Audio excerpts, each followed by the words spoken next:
지난주까지 우리 김민성 목사님께서 창세기 강의를 하시는 걸 보고 이 시간에 강의를 하는 게 정말 쉽지 않겠구나 라고 생각을 했었는데 제가 출애굽기 강의를 하게 될 줄은 그때까지 몰랐습니다. 네, 우리 성경 공부라고 하지만 조금 더 재미있게 성경을 들여다보는 시간이구나 라고 생각하시면 조금 더 편하게 따라오실 수가 있을 것 같습니다. 종이 다들 받으셨나요? 네, 종이를 빈칸을 채워가면서 오늘부터 출애굽기를 배워볼 건데요. 우리 출애굽기의 저자이자 또 주인공이라고 할 수 있는 이 모세의 이야기는 기독교인들뿐만 아니라 일반인들 사이에서도 아주 유명하죠. 10개라는 영화 혹시 보신 분 계실까요? 10개 이렇게 안 보셨나요? 네, 손을 다들 드신 거죠. 네, 10개라는 이런 명작 영화도 있고 저는 이집트의 왕자 같은 이 애니메이션이 조금 더 익숙하긴 합니다. 이런 내용들이 출애굽기의 내용이 일반인들에게까지 전해졌던 작품들이라고 할 수 있겠습니다. 우리 출애굽기는 지난주까지 우리가 창세기를 배웠는데요. 창세기를 영어로 하면 제네시스죠. 제네시스는 창조라는 뜻입니다. 창세기도 그 자체로 세상을 창조한 이야기라는 뜻이었죠. 그런데 이 출애굽기는 영어로 하면 엑소더스라고 합니다. 엑소더스는 헬라어인 엑소도스에서 나왔는데 이것도 탈출이라는 뜻을 가지고 있습니다. 그런데 이 구약 성경은 사실 헬라어가 아닌 히브리어로 쓰여졌다라는 것을 모두 잘 알고 계실 겁니다. 우리 첫 번째 빈칸을 보면요. 출애굽기의 히브리어 원래 제목은 쉐모트입니다. 쉐모트라고 한번 적어볼까요? 이 쉐모트의 뜻이 혹시 무엇인지 아는 분 계십니까? 네. 눈치가 빠르신 분들은 맞추실 수 있는데 바로 이름들이라는 뜻입니다. 우리 옆에 뜻에 이름들이라고 적어보겠습니다.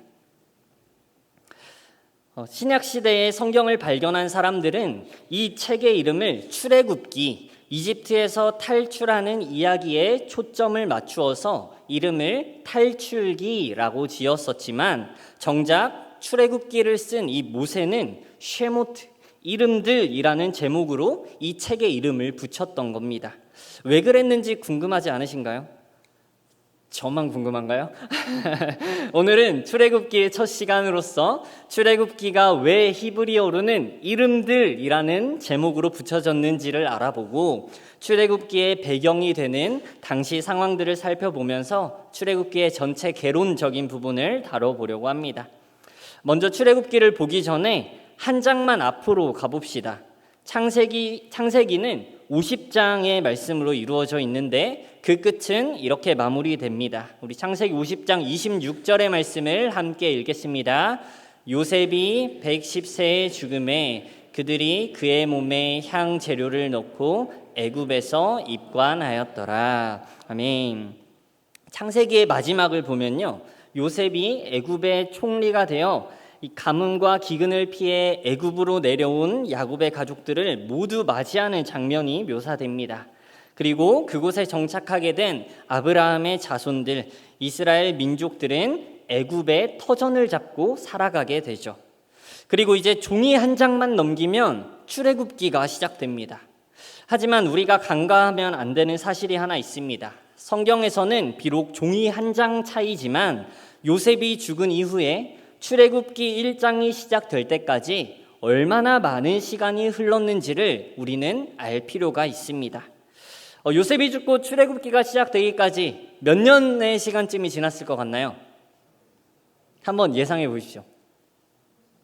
강산도 변한다는 10년? 몇 년쯤 지났을까요? 300년? 조금만 더 써보세요. 네, 400년. 약 400년의 시간이 흘렀습니다. 우리 빈칸에 400이라고 쓰시고요. 우리나라를 기준으로 지금으로부터 400년 전 조선시대 때 어떤 일이 있었는지 제가 역사학과는 아니어서 잘 몰라서 GPT한테 한번 물어봤습니다. 우리나라에서 400년 전에 무슨 일이 있었니? 라고 물었더니 인조가 광해군을 몰아내고 왕권을 얻은 인조 반정이 일어났던 시기가 지금으로부터 400년 전이었다고 합니다.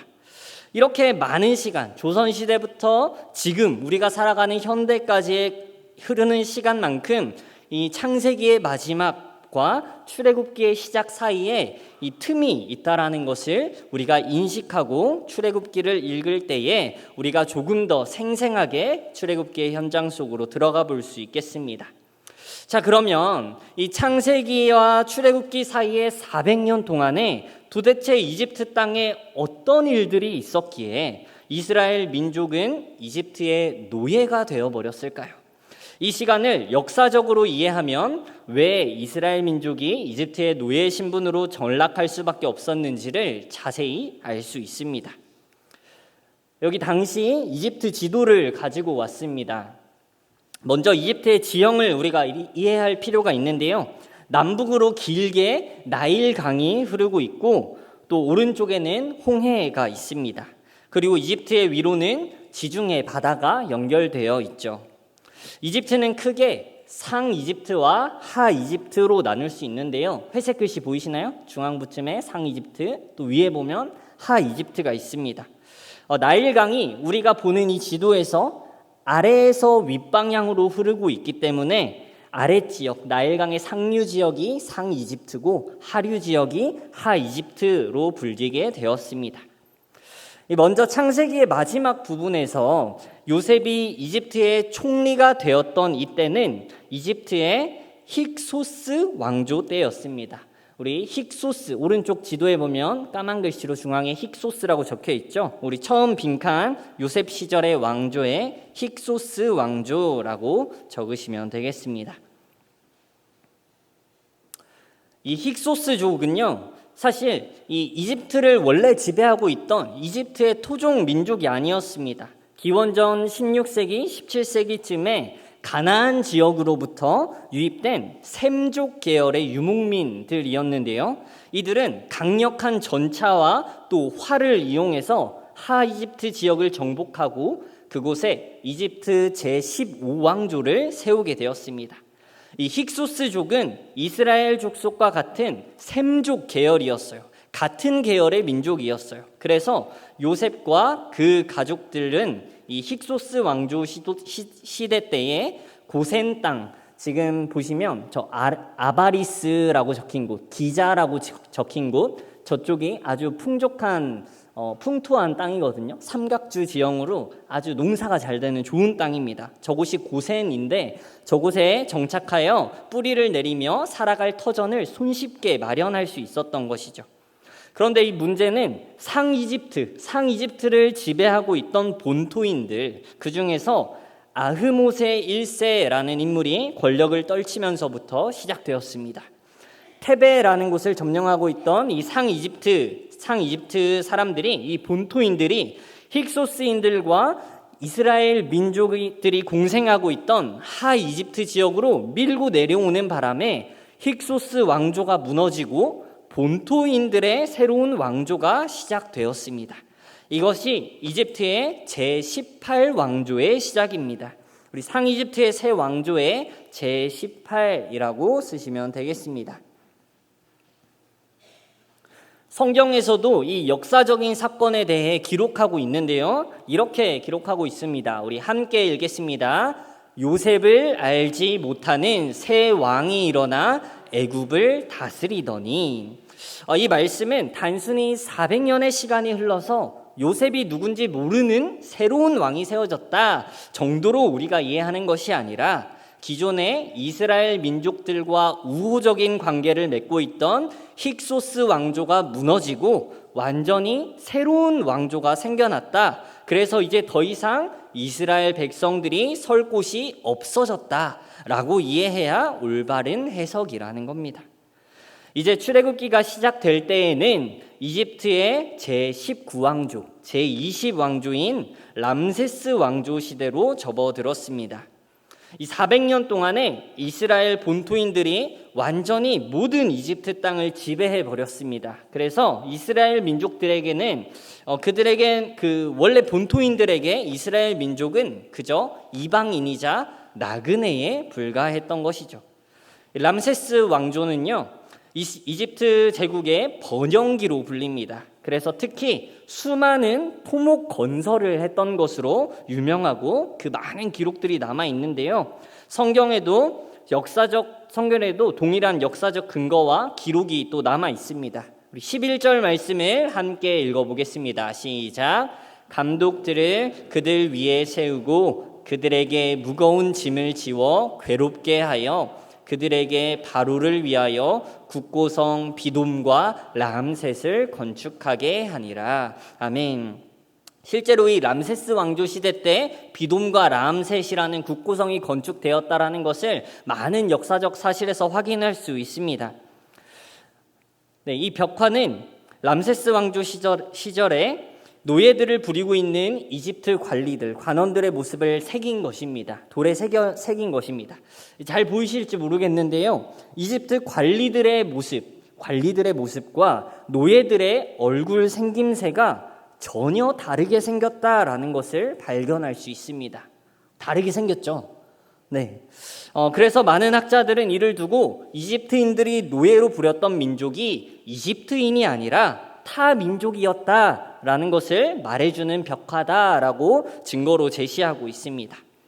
당시 바로는 수많은 토목 건설을 위해 막대한 노동력이 필요했습니다. 우리 여기 빈칸에 노동력이 필요했음이라고 적겠습니다. 바로에게 이 이스라엘 백성들은 그저 노동력을 제공해주는 이방 민족이었을 뿐이었습니다.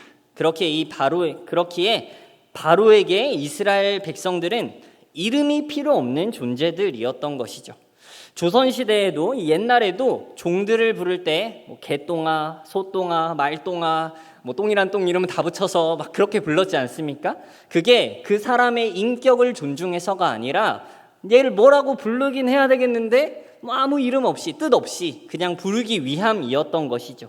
그것처럼 바로에게도 이스라엘 백성들, 이스라엘 민족들은 이름이 필요 없는 사람들이었던 것입니다.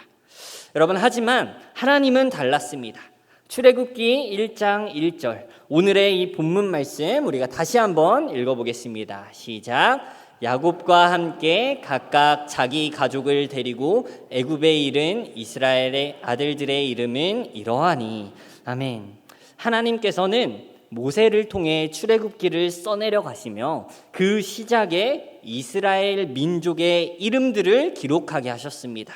2절부터 쭉 보시면요, 르벤, 시몬, 레위, 유다, 이사갈, 스불론, 베냐민, 단, 납달리, 갓, 아벨, 요셉까지 하나님께서는 이 책의 시작을 이름들, 특히 이스라엘 민족의 이름들에 초점을 맞추시면서 하나님께서 그동안 그 400년 동안 이스라엘 민족들이 하나님이 자신을 잊은 것 아닌가라고 생각하며 지냈던 그 400년 동안에 단 한순간도 내가 너희들의 이름을 잊은 적이 없다라고 말씀하시는 것을 우리는 성경을 통해 발견할 수 있는 것입니다.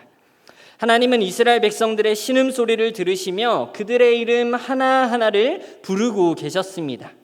성도 여러분, 출애굽기를 통해 우리가 깨달아야 할 첫 번째 사실은 바로 이것입니다.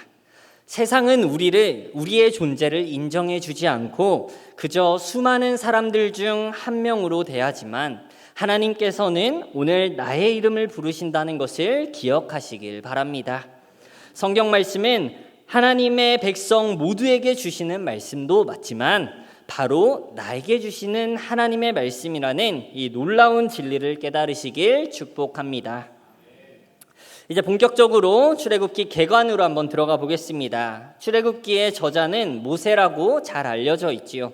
시대적 배경은 기원전 16세기에서 11세기 정도이며 이때 우리나라는 이 고조선이 세워진 이후에 청동기 문화가 꽃을 피우고 있을 때였다고 합니다.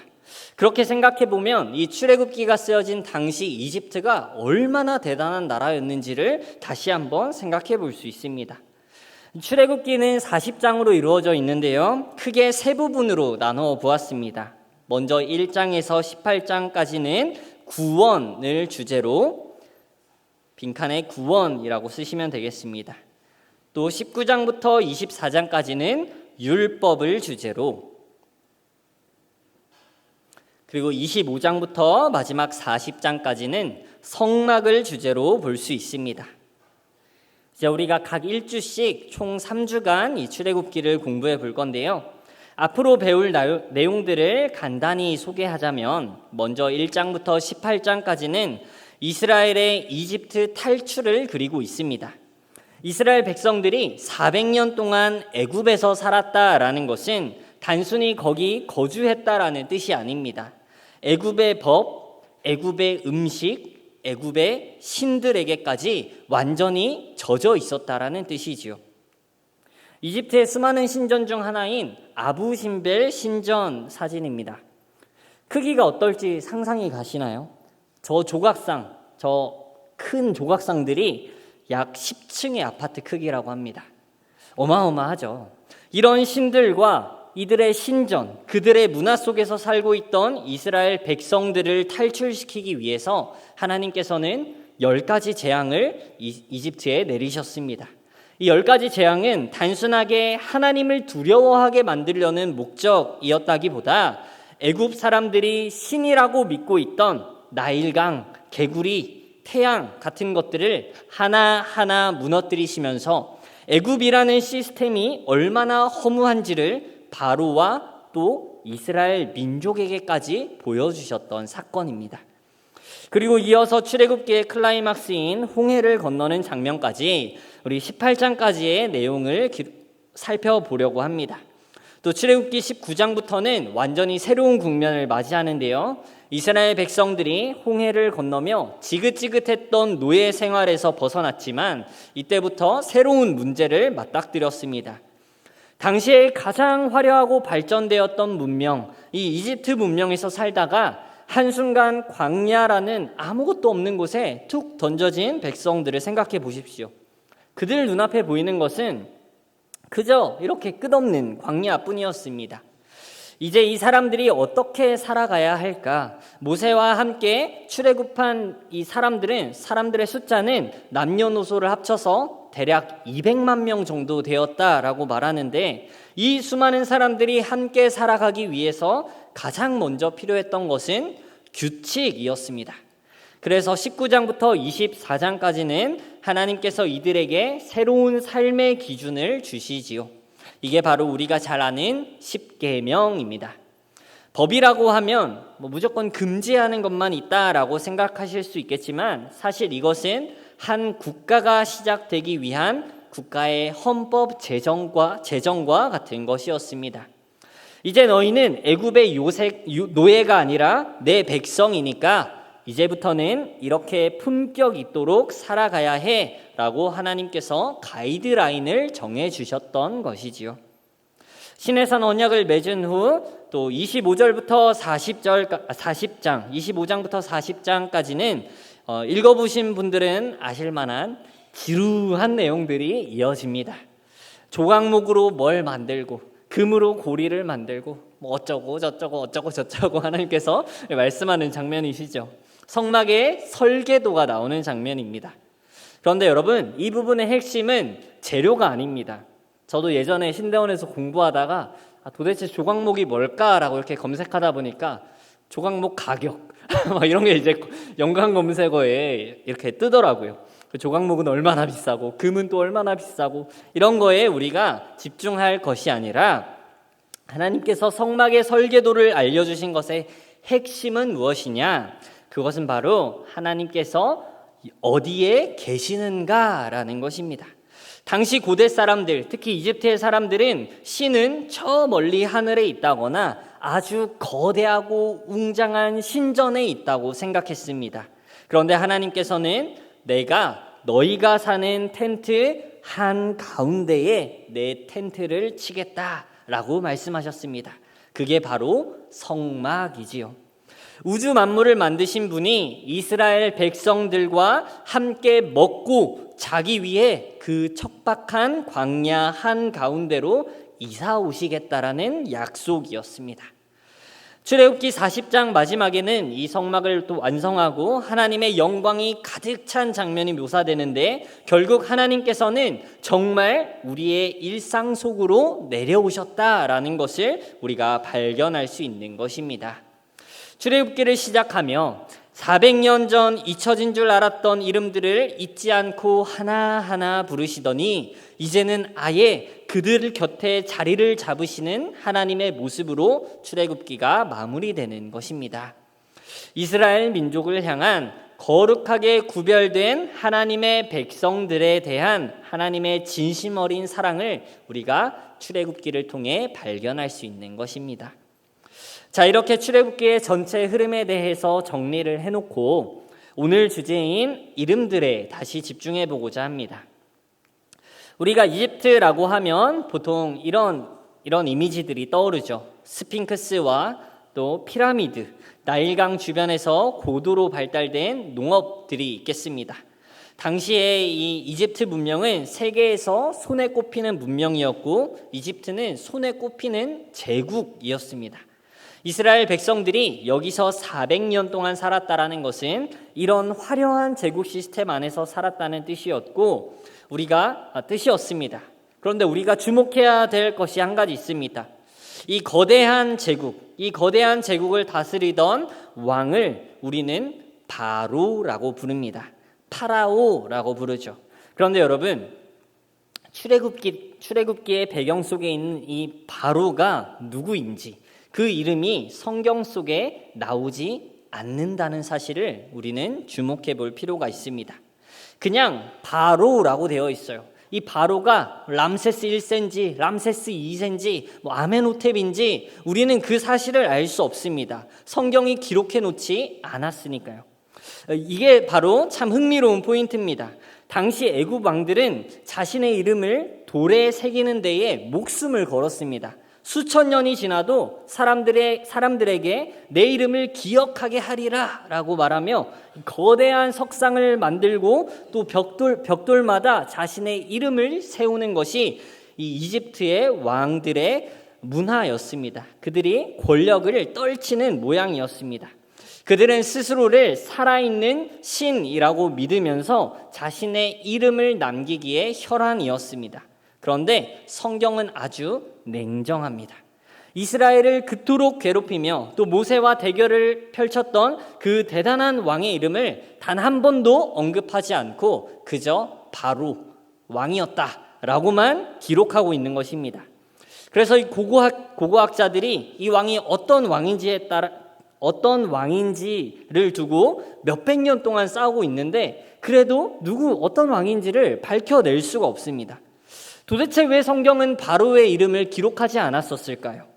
바로 중에 어떤 왕이었는지를 정확하게 기록에 남겨두었다면 성경이 이렇게 역사적이야 라고 사람들 앞에 떳떳하게 이야기할 수도 있을 것 같은데 왜 바로의 이름을 남기지 않았을까요? 사실 당시 애굽에는 기록 말살이라는 형벌이 있었다고 합니다. 정말 꼴 보기 싫은 사람이 있으면 그 사람의 이름을 모든 기록에서 파내어 지워버리는 형벌이었습니다. 그들은 이름이 사라지면 존재 자체도 사라진다고 믿었기 때문입니다. 구약의 하나님은 눈에는 눈, 이에는 이로써 애굽의 그 방식을 그들에게 그대로 돌려준 것입니다. 람세스든 아멘호텝이든 네가 이 세상에서 아무리 잘나봤자 여호와 하나님 앞에서는 이름 한 줄 남길 수 없는 그만큼의 가치도 없는 존재다라는 것을 이 이집트 왕들에게 또 온 이스라엘 민족들에게 또 이 시기에 현대의 성경을 읽는 모든 이들에게 알려주시는 것이죠. 빈칸에 생략이라고 적겠습니다. 세상의 왕 바로 그들의 이름을 돌에 새기려 했으나 성경은 그의 이름을 생략함.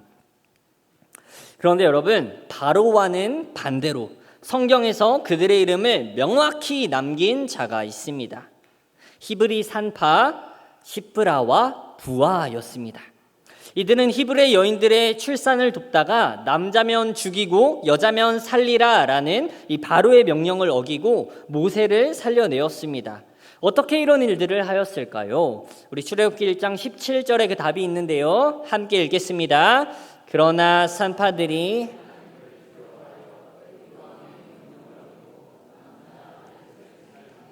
아멘. 빈칸에 두려워라고 적겠습니다. 산파들은 하나님을 두려워하였습니다. 하나님을 경외하였다라는 것이죠. 하나님께서는 세상의 권력자인 바로의 이름은 성경에서 무참히 지워버리셨지만 하나님을 경외했던 약자들의 이름은 영원히 남게 하셨습니다.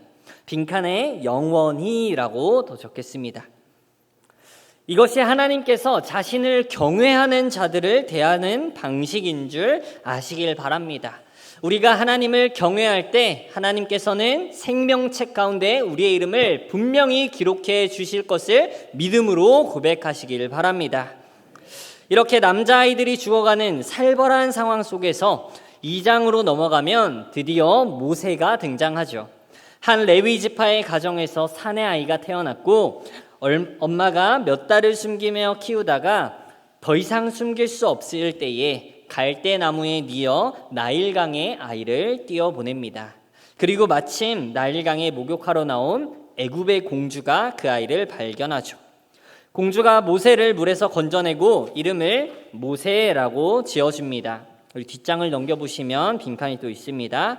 이 모세라는 이름의 히브리어 뜻은 건져냄이라는 뜻입니다. 히브리어 뜻 건져냄을 빈칸에 적겠습니다.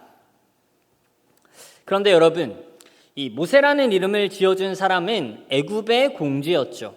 애굽의 공주는 히브리어를 쓰던 사람이 아니었습니다. 히브리어를 쓰던 사람이 아니었기 때문에 우리는 이 애굽어로 모세가 무슨 뜻인지도 주목해 봐야 할 필요가 있습니다. 당시 애굽 왕족들의 이름 뒤에는 항상 모세라는 이름이 붙었습니다. 예를 들어 투트 모세, 아흐 모세 등의 이름들이 있죠. 또 아까 말씀드렸던 것처럼 이 시기 람세스 왕조 때의 이 람세스 왕도 사실 태양신 라의 아들이다 해서 라모세에서 람세스가 나왔다라고 우리가 알 수 있습니다. 애굽어로 모세는 누구의 아들이라는 뜻인데요. 괄호에 누구의 아들이라고 쓰겠습니다. 공주가 물에서 건져낸 이 아이에게 모세라는 이름을 주었을 때에 그녀는 그저 불쌍한 고아 한 명을 거두어 키운 것이 아니었습니다. 당시 애굽의 최고 상류층 왕족들만 쓸 수 있는 이름을 이 모세에게 주면서 그를 완벽한 제국의 아들로 입양했다라고 우리가 이해할 수 있습니다. 그렇게 모세는 애굽의 왕궁에서 40년을 지냈습니다. 사도행전에 보면 이렇게 기록하고 있는데요. 우리 또 함께 읽겠습니다. 모세가 애굽 사람의 모든 지혜를 배워 그의 말과 하는 일들이 능하더라. 아멘. 나중에 모세는 이스라엘 민족 200만 명이 넘는 이 엄청난 인구를 이끌고 광야로 나아가야 합니다. 그 거대한 조직을 이끌려면 엄청난 행정력, 또 군사 지식, 리더십이 필요하지 않았겠습니까? 하나님께서는 이스라엘의 지도자를 적국인 애굽의 가장 중심부에서 당대 최고의 엘리트 코스로 철저하게 훈련시켰던 것입니다. 하나님께서는 정말 모든 것을 계획하고 있다라는 것이 느껴지면 저는 이 부분을 준비하며 좀 소름이 돋았습니다.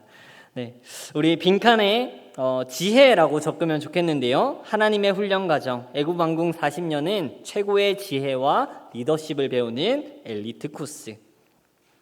그런데 여기서 또 하나의 반전이 있습니다. 이제 모세가 그 엘리트 코스를 마치고 40살이 되어서 자신의 힘으로 자기가 배운 애굽의 방식을 사용하여 이스라엘을 구원해 보고자 합니다.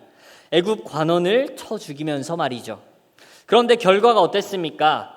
이 모세의 방법은 철저하게 실패했고 오히려 모세는 살인자가 되어 미디안 광야로 도망하는 신세가 되어버립니다. 하나님은 애굽의 학문과 권력으로 무장한 40세의 이 기세등등한 모세를 쓰지 않으셨습니다. 대신 그를 광야로 보내서 양똥을 치우며 다시 40년의 시간을 보내게 합니다. 왜 그러셨을까요? 이번에는 애굽의 뼛속까지 차 있던 모세의 뼛속까지 차 있던 애굽의 방식, 제국의 힘을 완전히 빼는 시간이 필요했기 때문입니다. 내 힘으로 무언가를 할 수 있다고 믿었던 그 교만함이 다 빠져나가고 나는 아무것도 할 수 없습니다 라고 고백하는 80세 노인의 그 힘없는 모습이 되었을 때 겸손의 모습을 갖추게 되었습니다. 그때 비로소 하나님은 그에게 지팡이 하나를 들려 애굽 땅으로 돌려 보내셨습니다. 자신의 힘을 빼고 하나님만 의지하는 순종의 시간을 하나님께서 미디안 광야로 허락하셨던 것이죠. 우리 빈칸에 순종이라고 쓰겠습니다. 여러분, 이것이 모세의 정체성입니다. 화려한 제국의 왕자에서 양을 치는 목동이 되었다가 그리고 마침내 하나님의 사명자로 빚어지는 80년의 세월, 우리 인생에도 때로는 이런 긴 훈련의 시간이 있을 수 있다는 것을 우리가 기억하면 좋겠습니다. 자, 이제 오늘 강의를 정리하며 마지막 한 가지 질문을 던져보겠습니다. 모세는 왜 그 화려하고 좋은 애굽의 왕자 자리를 버렸을까요? 40년 동안 배운 그 엄청난 지식과 그 권력을 포기하고 제정신으로 하기 힘든 이스라엘의 지도자가 되는 선택을 왜 했을까요? 우리 신약성경 히브리어 11장에서 이 사건을 아주 명확하게 해석해주고 있습니다. 24절부터 26절은 제가 읽어드리겠습니다. 믿음으로 모세는 장성하여 바로의 공주의 아들이라 칭함받기를 거절하고 도리어 하나님의 백성과 함께 고난받기를 잠시 죄악의 낙을 누리는 것보다 더 좋아하고 그리스도를 위하여 받는 수모를 애굽의 모든 보화보다 더 큰 재물로 여겼으니 이는 상 주심을 바라봄이라. 아멘. 모세는 믿음으로 바로의 공주의 아들이라 칭함받기를 거절했다고 합니다. 여기서 중요한 건 모세가 단순히 포기했다라는 것이 아니라 더 가치 있는 것을 선택했다라는 점에 있습니다.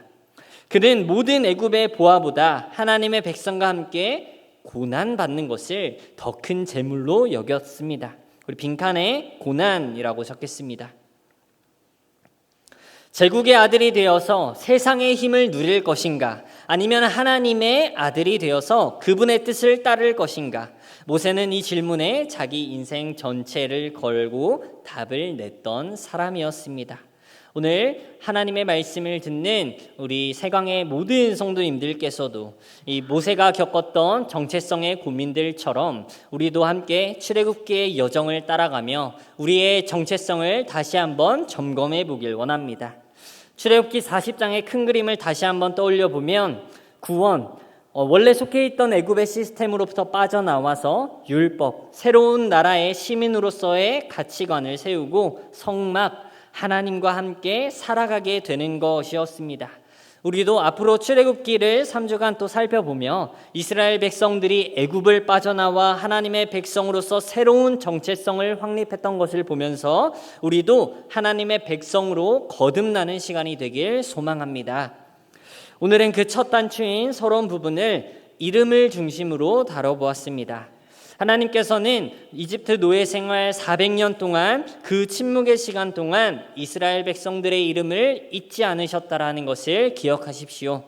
세상은 우리를 수많은 사람들 중 한 사람으로 칭하며 보잘것없게 여기고 하찮게 여길 때도 있지만 하나님께서는 우리의 이름을 결코 잊지 않으신다라는 것을 기억하길 바랍니다. 각자의 이름을 부르시는 하나님의 그 음성을 의지하며 매일매일 우리의 아버지 되시는 하나님께 더욱 가까이 나아갈 수 있는 우리가 되길 간절히 소망합니다. 우리 마지막 빈칸엔 나의 이름이라고 적읍시다. 네, 이제 우리 함께 기도하고 이 시간을 마치도록 하겠습니다. 사랑과 은혜가 풍성하신 하나님 아버지, 오늘부터 시작된 출애굽기의 여정, 그 첫 시간을 은혜 가운데 마치게 하시니 감사합니다. 세상은 우리를 숫자로 계산하고 성과로 판단하며 때로는 이름 없는 노예처럼 우리를 취급하기도 하지만 하나님께서는 400년의 깊은 침묵 속에서도 우리의 이름을 단 한순간도 잊지 않으셨음을 오늘 말씀을 통해 깨달았습니다. 우리를 억누르는 세상이라는 애굽 앞에서도 비굴하지 않게 하시고 오직 하나님만을 두려워했던 산파들처럼 하나님을 경외할 줄 아는 큰 믿음을 허락하여 주시옵소서. 화려한 제국의 아들이기보다 하나님의 자녀로 살아가기를 선택했던 모세의 결단이 오늘 우리의 고백이 되게 하여 주시옵소서. 이제 세상으로 나아가는 성도님들의 발걸음을 지켜주시고 한 주간 삶의 현장 속에서 내가 네 이름을 기억한다 라고 말씀하시는 하나님의 세밀한 음성을 듣게 하여 주시옵소서. 우리의 삶의 진정한 인도자 되시는 예수 그리스도의 이름으로 기도드립니다. 아멘. 내 이름 아시죠? 함께 찬양하시고 담임 목사님 나오셔서 광고와 축도로 예배 마치겠습니다.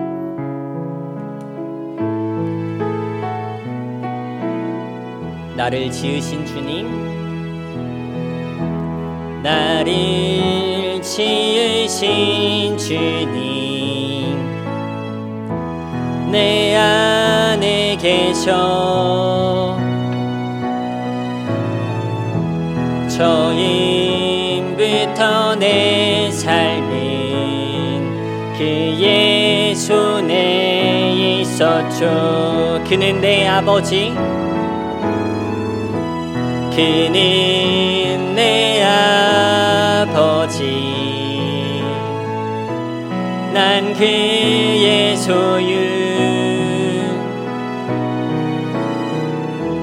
내가 어딜 가든지 날 떠나지 않죠. 내 이름 아시죠?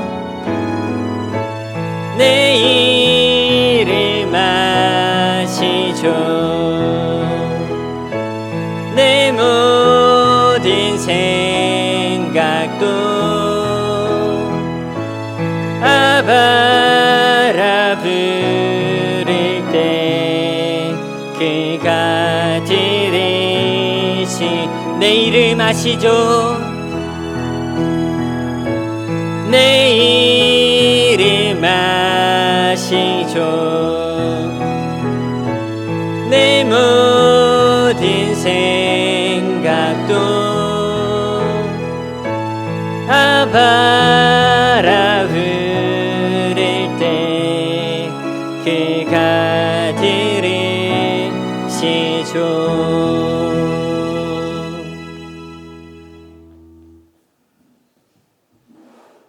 네, 교회 소식은 주보를 참조해 주시고 이번 주는 외부 행사가 참 많이 있는 주입니다.